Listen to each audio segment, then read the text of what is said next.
నమస్తే. ఈ మధ్య నిన్నటి నుంచి నేను ఒకటి చూస్తున్నాను. బార్బెల్ పిచ్ మీటింగ్స్ అనే ఒక యూట్యూబ్ ఛానల్‌లో సుశాంత్ రెడ్డి అని ఒక అబ్బాయి ఉంటారు. ఆ అబ్బాయి ఈ మధ్య ఒక వీడియో చేశారు. జనసేన అసలు పార్టీయేనా లేకపోతే ఆ నాయకుడు పవన్ కళ్యాణ్ ఏ ఏ ఉద్దేశంతో వచ్చారు? ఏ ఉద్దేశంతోని ఇప్పుడు అందరితోని పొత్తులో ఉంటున్నారు? ఒంటరిగా పోరాటం చేయొచ్చు గదా! లేకపోతే ఇంకా పోరాటం చేస్తుంటే ఖచ్చితంగా వచ్చే అవకాశం ఉంది గదా! అని చెప్పేసి చాలా అంశాలు మాట్లాడారు. దీని గురించి మనకు వివరించడానికి సీనియర్ జర్నలిస్ట్ భరద్వాజ్ గారు ఉన్నారు. ఆయన్ని అడిగి తెలుసుకుందాం. నమస్తే సార్. నమస్తే. సార్ ఇప్పుడు ఈ సుశాంత్ రెడ్డి ఈయన ఈ మధ్య బాగా ట్రోల్ అవుతున్నారు. వాళ్ళ ఫ్యామిలీని కూడా అటాక్ చేస్తున్నారు. అది జన సైనికుల మరి వేరే వాళ్ళ తెలీదు. కానీ ఇది ఇప్పుడు వైసీపీ వాళ్ళకు ఒక అస్త్రం లాగా అయిపోయింది సుశాంత్ రెడ్డి ఆ వీడియో. మీరేమంటారు? అంటే శత్రువు మిత్రుడు అనే ఒక సేయింగ్ ఉంది. ఆ పద్ధతిలో పవన్ కళ్యాణ్ని టార్గెట్ చేయాలి అనేది సహజంగానే వైసీపీ కార్యక్రమంగా మారుతుంది. అనుకున్నప్పుడు ఆయన మీద ఎవరు విమర్శ చేసినా వాళ్ళని మిత్రుడిగా భావిస్తారు. ఇప్పుడు షర్మిల ఎందుకు తెలుగుదేశం పార్టీకి సంబంధించిన మీడియా ఉంది, ఈనాడు, ఆంధ్రజ్యోతి, ఇవన్నీ వీళ్ళందరూ జగన్మోహన్ రెడ్డికి అంటే ఓపెన్గా శత్రువుగా ప్రకటించేశారు. ప్రకటించేయటం మాత్రమే కాకుండా వాళ్ళ పేపర్లలో టార్గెట్ చేసి జగన్మోహన్ రెడ్డికి వ్యతిరేకమైన వార్తలు రాయటం అనేది ఒక ప్రోగ్రామ్గా చేస్తున్నారు పేరు పెట్టి. దీనికి ప్యారలల్గా సాక్షిలో కూడా అదే జరుగుతోంది. వాళ్ళు అంటే సాక్షి ఒకటే కాదు, వైసీపీకి చెందినటువంటి సోషల్ మీడియా ప్లాట్ఫామ్స్లో స్ట్రైట్గా రాధాకృష్ణ పేరు, రామోజీరావు పేరు పెట్టి రాసేస్తున్నారు. ఇదే పద్ధతి అక్కడ జరుగుతోంది. అంటే ఈ పత్రికలు, ఈనాడు, ఆంధ్రజ్యోతి, ఈ రెండు పత్రికల్లో ఇప్పుడు ప్రధానంగా సర్క్యులేట్ అవుతున్నటువంటి వార్తలు షర్మిలవి. షర్మిల వార్తలకు ఎంత ప్రాధాన్యత ఇస్తున్నారంటే దాదాపుగా మొదటి 2 పేజీలు ఆవిడ ప్రకటనలు, ఆవిడ మాట్లాడినటువంటి మాటలకే ప్రాధాన్యత ఇచ్చి చంద్రబాబు నాయుడిని, పవన్ కళ్యాణ్ని 3వ పేజీకి 4వ పేజీకి గెంటేస్తున్నారు. ఎందుకు అంత ప్రాధాన్యత ఇస్తున్నారు షర్మిలకి అంటే షర్మిల తమ శత్రువు మీద దాడి చేస్తోంది, జగన్ మీద. అందుకని షర్మిలని భుజాన మోస్తున్నారు. షర్మిలని మోస్తున్నారు కాబట్టి కాంగ్రెస్ పార్టీ గెలుపుని కూడా వీళ్ళు ఆశిస్తున్నారా అని అనుమానించేదాకా, అంటే తెలుగుదేశం పార్టీ కాంగ్రెస్ పార్టీతో ఏదైనా ఒక బయటకి కనిపించని పొత్తు ఏదైనా పెట్టుకుందా, ఒక హిడెన్ ఎజెండా ఏమైనా ఉందా వీళ్ళ మధ్య అనేటువంటి అనుమానం వచ్చే లెవెల్లో వాళ్ళు మోస్తున్నారు షర్మిలని. షర్మిల వార్తలకి ప్రధానమైన వేదిక ఆంధ్రజ్యోతి, ఈనాడు. ఎందుకు జరుగుతోంది ఇది? కాంగ్రెస్ పార్టీతో కలిసిపోతున్నాడా చంద్రబాబు అంటే లేదంటాడు ఆయన అడిగితే స్ట్రైట్గా. రెండో వైపు బీజేపీతో పొత్తు కోసం ట్రై చేస్తున్నాడు. బీజేపీ, కాంగ్రెస్ ఈ రెండు ప్రధానమంత్రి పదవి కోసం కొట్టుకుంటున్నాయి అక్కడ జాతీయ స్థాయిలో.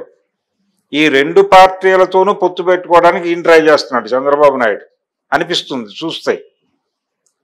ఇది పరిస్థితి. అంటే షర్మిల మీద ఎలాగైతే వీళ్ళు ఓన్ చేసుకుని షర్మిలని, ఆవిడిచ్చేటువంటి ప్రకటనలని తమకు అనుకూలంగా వినియోగించుకోవడానికి ప్రయత్నం చేస్తున్నారు తెలుగుదేశం పార్టీకి చెందిన మీడియా, అదే పద్ధతిలో పవన్ కళ్యాణ్ని శత్రువుగా అనుకుంటున్నటువంటి వైసీపీ పవన్ కళ్యాణ్ మీద ఎవరు విమర్శించినా దాన్ని తన వేదికల మీద ప్రమోట్ చేసే ప్రయత్నం సహజంగానే చేస్తుంది. ఎప్పుడైతే ఈ కామెంటు వైసీపీ వాళ్ళ చేతుల్లోకి వెళ్ళిపోయిందో, వైసీపీ మీద వ్యతిరేకతతో ఉండేటువంటి జనసేన క్యాడరు ఎవరు మాట్లాడారు ఇది అని చూసి వాళ్ళ మీద దాడి చేసేస్తున్నారు. అంటే ఎందుకు జరుగుతోంది ఇది? క్రిటిసిజంని స్వీకరించే, విమర్శని స్వీకరించే లక్షణం పోయి టార్గెట్ చేయటము, ట్రోల్ చేయటము అనేది ఒక ప్రధానమైన కార్యక్రమంగా మారిపోయింది. ఇది అన్ని ఏరియాల్లోనూ కనిపిస్తుంది. ఈ ఏరియాలో జరగటం లేదు, ఈ ఏరియాలో జరుగుతోంది అని లేదు. ప్రతి చోట ఎవరైనా విమర్శిస్తే వాళ్ళ మీద పడి దాడి చేయటమే. ఇది ఇప్పుడు హిందుత్వ శక్తులు కూడా చేస్తాయి. ఎవరైనా రాముడి మీద కానీ లేదు మరెవరి మీదైనా ఒక చిన్న విమర్శ చేస్తూ సోషల్ మీడియాలో రామాయణం మీద తనకున్న విమర్శని ఎక్కడైనా సోషల్ మీడియాలో రాస్తే ఇమ్మీడియట్గా కొన్ని వేల మంది ఆ రాసిన వాడి మీద పడిపోయి వాడి పర్సనల్ జీవితంలోకి వెళ్ళిపోయి వాళ్ళ కుటుంబ సభ్యుల దగ్గరికి వెళ్ళిపోయి వాళ్ళని కూడా వీధిలోకి లాక్కొచ్చి మాట్లాడటం అనేది సాంప్రదాయం అనుకుంటున్నారు వాళ్ళు.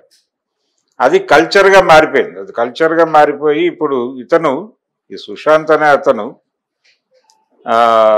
జనసేన మీద విమర్శలో ఏ మేరకు వ్యక్తిగతమైన విమర్శ ఉంది, ఏ మేరకు సంస్థాగతమైనటువంటి విమర్శ ఉంది. సంస్థాగతం అంటే జనసేన ఆర్గనైజేషన్ మీద అతను చేస్తున్న విమర్శలు ఎంతవరకు వాస్తవం ఉంది.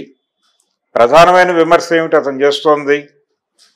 జనసేనకి నిర్మాణ రూపం లేదు, ఇది ఎందుకు పొత్తుల కోసం వెంపర్లాడుతున్నాడు, సొంత స్టాండ్తో యుద్ధం చేయొచ్చు కదా, అలా యుద్ధం చేసి గెలిచిన వాళ్ళు గతంలో ఉన్నారు కదా. ఎన్టీ రామారావు గారు ఆ రోజున పార్టీ పెట్టేటప్పుడు ఎవరితోనూ పొత్తు అనుకుని దిగలేదు. స్ట్రైట్గా తన టార్గెట్ కాంగ్రెస్ పార్టీ పాలన. ఆయన చాలా అగ్రెసివ్గా ఒక నినాదం తీసుకున్నాడు, తెలుగువాడి ఆత్మగౌరవం ఢిల్లీ నడివీధుల్లో అమ్మేస్తున్నారు అనే తెలుగువాడి ఆత్మగౌరవం అనే నినాదాన్ని తీసుకున్నాడు. ఆ నినాదం అంతకు ముందే సినిమాల్లో చెప్పి ఉన్నాడు ఆయన. ఆ సినిమాల్లో చెప్పిన నినాదాన్నే బయటకు వచ్చి మాట్లాడాడు. ఆయన రావణ పాత్ర వేసి ద్రవిడ ఆత్మాభిమానాన్ని రాముడి దగ్గర తాకట్టు పెట్టకు అని విభీషణుడితో డైలాగ్ అంటాడు. అది యూట్యూబ్లో ఉంది, ఇప్పుడు కూడా చూడొచ్చు ఎవరైనా. ద్రవిడ ఆత్మాభిమానం అంటాడు ఆయన క్లియర్గా.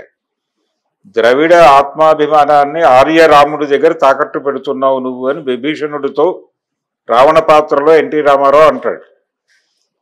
అదే వాక్యాన్ని తీసుకొచ్చి తెలుగువాడి ఆత్మగౌరవాన్ని ఢిల్లీ నడివీధుల్లో అమ్మేస్తున్నారు అన్నాడు, తాకట్టు పెడుతున్నారు అన్నాడు. ఇది కరెక్ట్ అయింది ప్రజలకి. అక్కడి నుంచి ఆయన చాలా అగ్రెసివ్గా కాంగ్రెస్ మీద, కాంగ్రెస్ విధానాల మీద విరుచుకుపడ్డాడు. సుడిగాలిగా 9 నెలలు రోడ్డు మీదే ఉన్నాడు. రోడ్డు మీదే స్నానాలు చేశాడు, అక్కడే భోజనాలు చేశాడు, జనంతో ఉన్నాడు, తిరిగాడు. అది వర్కౌట్ అయింది. మధ్యలో ఎక్కడా లీవ్ పెట్టలేదు, ఆయన రెస్ట్ తీసుకోవడానికి ఇంటికి వెళ్ళలేదు. అలా రోడ్డు మీదే ఉన్నాడు, వర్కౌట్ అయింది, గెలిచాడు. జగన్మోహన్ రెడ్డి చేసింది కూడా అదే, రోడ్డు మీదే ఉన్నాడు. ఆయన అసెంబ్లీలో నుంచి బయటకు వచ్చిన తర్వాత సంకల్పయాత్ర అనే పేరుతో ప్రారంభించిన తర్వాత ఆయన కూడా టోటల్గా రోడ్డు మీదే ఉన్నాడు. రోడ్డు మీద నుంచి నేరుగా అసెంబ్లీలో ముఖ్యమంత్రిగా వెళ్ళాడు. ఇది పద్ధతి. అంటే యుద్ధంలోకి దిగిన తర్వాత మొహమాటం ఎందుకు, యుద్ధం చేయాలి కదా.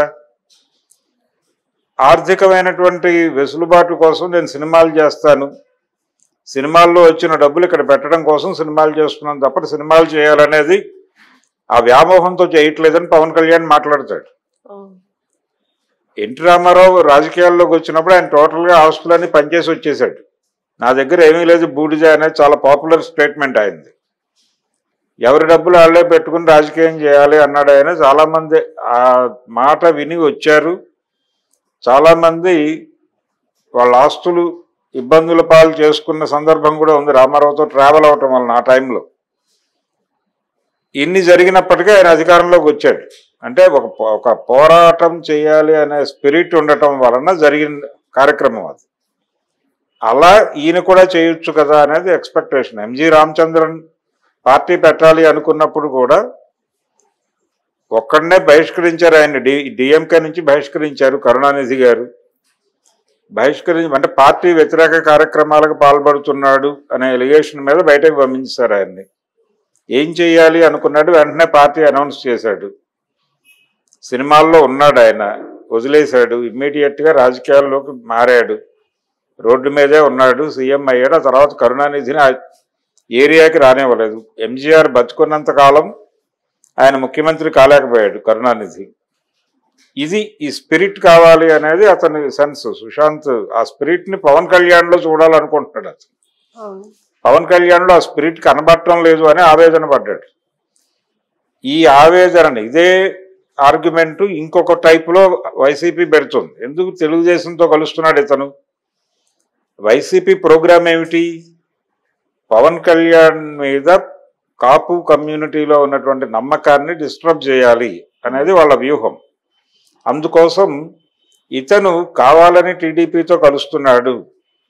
కలవటం వలన అంటే కాపు ముఖ్యమంత్రి కావాలి అనేది ఒక డిమాండ్ చాలా కాలంగా ఉంది అక్కడ. వంగవీటి రంగా గారి దగ్గర బ్రేక్ అయింది. అది కాపునాడులో రంగా కాబోయే సీఎం అని నినాదాలు ఇచ్చారు.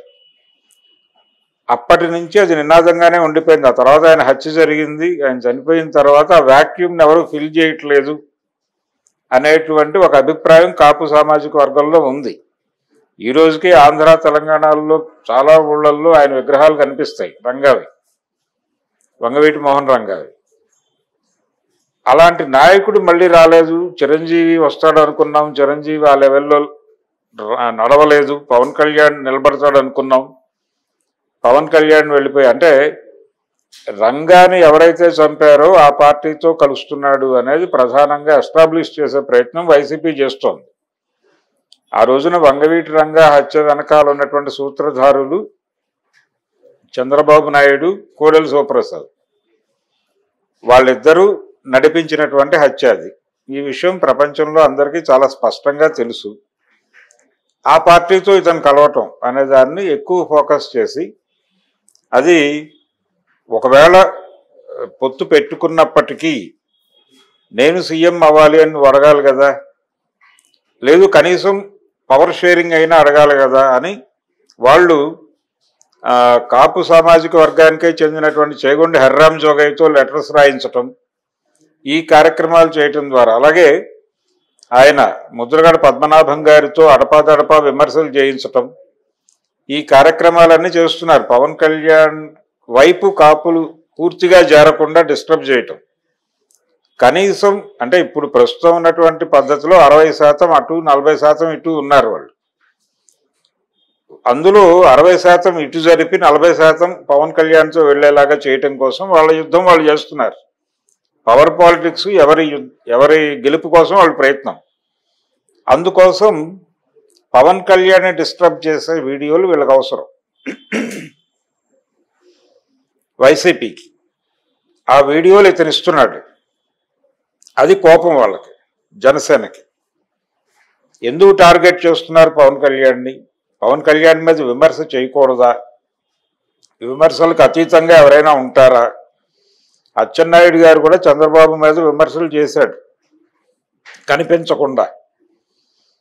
ఆయన వేరే హోటల్ రూమ్లో మాట్లాడుతున్న వీడియో ఒకటి బయటకు వచ్చింది, అది సర్క్యులేట్ అయింది. అది ఎవరో కావాలని వక్రీకరించి ప్రమోట్ చేశారని తప్పుకున్నాడు ఆయన. కానీ చంద్రబాబుకు తెలుసు అది తన గురించి మాట్లాడిందే అని. ఇలా విమర్శలు జరుగుతాయి. విమర్శని ఆహ్వానించటం పోయి ఎవరైనా మాట్లాడితే ఇమ్మీడియట్గా వాళ్ళ మీద పడి ట్రాల్ చేయటం. ఈ ట్రాల్ చేయటం అనేది ఎక్కడ దాకా పెడుతుంది? వాళ్ళ రిలేటివ్స్ దాకా పెడుతోంది. ప్రధానంగా ఇంట్లో ఉన్న మహిళల్ని పట్టుకొచ్చి, ఇంట్లో ఉన్న మహిళలు అనేది కూడా కరెక్ట్ కాదు, వాళ్ళు ఇంట్లో ఉండాలి అని కాదు, వాళ్ళు ఎక్కడైనా ఉండొచ్చు, కానీ వాళ్ళకి సంబంధం లేని వ్యవహారంలోకి వాళ్ళని లాక్కొచ్చేసి, ఇది ఒక ఫ్యూడల్ కల్చర్. అంటే వీళ్ళ కల్చర్ని నిలబెట్టేది మహిళలు అని అనుకుంటారు. సాంప్రదాయానికి ఇప్పుడు సందీప్ రెడ్డి వంగా చెప్పినట్టు, నువ్వు నాలాగా ఎందుకు చేస్తావు, నువ్వు చేయలేవు అని చెప్పి రష్మికతో అంటాడు ఆయన ఓ డైలాగు. ఎందుకంటాడు ఆ డైలాగు అంటే, హిందూ స్త్రీ అలా చేయదు, పతివ్రతలు అలా చేయరు అని చెప్పి. ఆ పతివ్రత లక్షణం కేవలం ఇక్కడ వరకు ప్రిజర్వ్ చేయటం ద్వారా సాంప్రదాయాన్ని కాపాడే బాధ్యత మహిళలది మాత్రమే అని ఒక బ్రాండ్ చేయటం. ఆ బ్రాండ్ చేసి మహిళల వస్త్రధారణ గురించి బహిరంగంగా మాట్లాడటం యేసుదాస్ లాంటి వాడు కూడా మాట్లాడేశాడు. ఎందుకు ఈ ఏరియా దాకా వెడుతున్నారు వీళ్ళు అంటే, వాళ్ళని అక్కడ బ్రాండ్ చేసి, అంటే ఒక వ్యక్తిని హర్ట్ చేయాలంటే వాడి భార్యనో తల్లినో తిడితే సరిపోతుంది అనే కల్చర్ ఉంది సమాజంలో. అదో దుర్మార్గమైన కల్చర్. ఎవరి జీవితం వాళ్ళది, ఆ భార్య ఒక ఇండివిజువల్, వీడొక ఇండివిజువల్, ఎవరి గొడవ వారిది అని వీడు అనుకోడు. వీడికి సంబంధించిన ప్రాపర్టీ ఆ అమ్మాయి అనుకుని ఆ అమ్మాయిని అపవిత్రం చేయటం ద్వారా వీడిని హర్ట్ చేయగలను అనుకోవటంలోనే ఈ దుర్మార్గం ఉంది. కాబట్టి మనం ఇప్పటికీ అదే సమాజంలో ఉన్నాం, ఫ్యూడల్ సమాజంలో ఉన్నాం. కాబట్టి ఫ్యూడల్ విలువల్ని మోస్తున్నారు వీళ్ళు. ఇక్కడ వైసీపీ గొప్పది లేకపోతే జనసేన గొప్పది అనక్కర్లేదు. వాళ్ళు ఇలాగే రియాక్ట్ అవుతారు, వీళ్ళు ఇలాగే రియాక్ట్ అవుతారు. హీరోలు అభిమానుల ద్వారా మాట్లాడతారు, దేవుళ్ళు భక్తుల ద్వారా మాట్లాడతారు, రాజకీయ నాయకులు ఈ ట్రోలర్స్ ద్వారా మాట్లాడతారు అనేది ఒక సేయింగ్గా స్థిరపడిపోయినటువంటి పరిస్థితి. అందుకని జగన్ని విమర్శించినా, చంద్రబాబుని విమర్శించినా, పవన్ కళ్యాణ్ని విమర్శించినా, నాకు వేరే పార్టీతో సంబంధాలు లేవు అన్నా కానీ అంటగట్టే మాట్లాడతారు. ఎందుకు నువ్వు వైసీపీ వైపు నిలబడబట్టి కదా చంద్రబాబుని విమర్శిస్తున్నావు అంటారు తప్ప, చంద్రబాబు మీద పర్సనల్గా కూడా వ్యతిరేకత ఉంటుంది కొంతమందికి అని అనుకోరు వీళ్ళు. అలాగే జగన్మోహన్ రెడ్డి మీద విమర్శ చేస్తే తెలుగుదేశం పార్టీకి అమ్ముడుపోయినట్టుగా భావిస్తారు. ఇప్పుడు పేటీఎం బ్యాచ్ అని ఒక కొత్త పదం వచ్చింది మార్కెట్లో. ఎవరైనా చంద్రబాబును విమర్శించగానే ఇమ్మీడియట్గా వాళ్ళందరినీ వైసీపీ పేటీఎం బ్యాచ్గా స్టాంప్ వేస్తున్నారు. ఇదే వాళ్ళు చేస్తున్నారు. ఇలా ప్రతి సెక్షన్ ఎవరిని పడితే వాడిని పేటీఎం బ్యాచ్ అనేసి అమ్ముడు పోకుండా కూడా అభిప్రాయాలు ఉంటాయని అనుకోవట్లా వీళ్ళు. అమ్ముడు పోరి అభిప్రాయాలు కొన్ని ఉంటాయి, అవి స్థిరంగా ఉంటాయి. వాటిని మన వైపు టర్న్ చేసుకోవాలి, వాటిని గౌరవించాలి, విమర్శని స్వీకరించాలి, మనం మారటానికి అవి ఉపయోగపడతాయి అని అనుకోవటం లేదు. అది కోల్పోయారు. అది కోల్పోయిన సందర్భంలో ఈ రాజకీయ పార్టీలు ఈ విమర్శల జోలికి వచ్చినప్పుడు ఇవన్నీ భరించడానికి కూడా సిద్ధపడాలి.